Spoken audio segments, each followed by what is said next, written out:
Moving companies play an important role in helping people move their belongings from one location to another.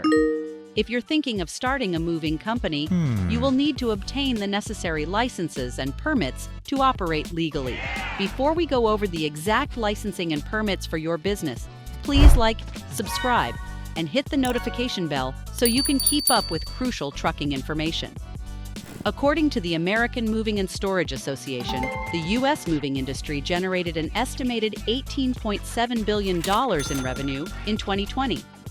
The report also indicated that the average revenue per mover in the industry was approximately $470,000. Thus, there's plenty of money for you to make in the industry. But first, you've got to take care of licensing and permits. The licenses and permits required for a moving company can vary depending on the state in which you operate, but there are some common ones to consider.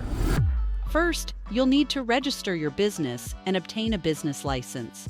This will allow you to operate as a legal business entity.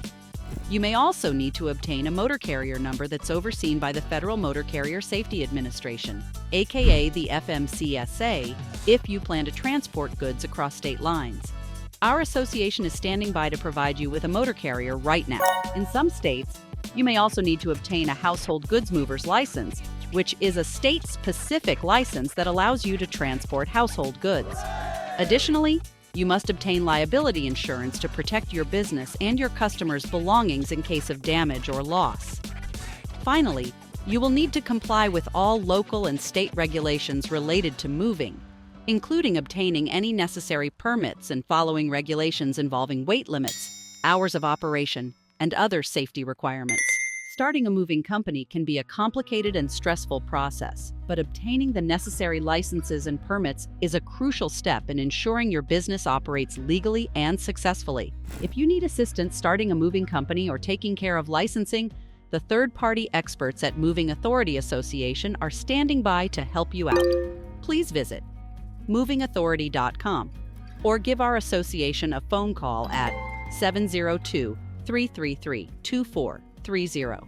We have served as leaders in the moving and storage industry for over 2 decades. Countless businesses and individuals depend on our registration services to stay compliant with government regulations. Also, we want to know what you think about moving company licenses. Do you see acquiring licensing as an easy process, or are you confused about certain steps? Drop a comment below and let us know. Please do not forget to like, subscribe, and ring the notification bell so you can keep up to date about crucial information that benefits moving and storage professionals. Also, if you plan to operate as a household goods carrier, we are national leaders when it comes to arbitration programs and moving tariffs. If you're in need of either service, let us know. Moving Authority Association. We have been helping people in the trucking industry for over 20 years. Let us help your company today by calling 702-333-2430 or visit movingauthority.com.